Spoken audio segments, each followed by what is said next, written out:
আসসালামু আলাইকুম রহমতুল্লাহ। এটা হলো চিকেন বিরিয়ানি, অর্ধেক চিকেন বিরিয়ানি।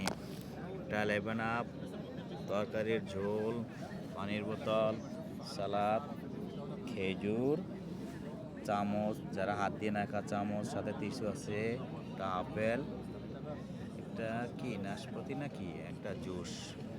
শেখ জাহিদ মসজিদে আসছিলাম আজকে ইফতার খাওয়ার জন্যে।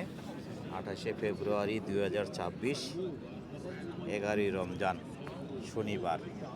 দেখেন হাজার হাজার মানুষ, হাজার হাজার মানুষ।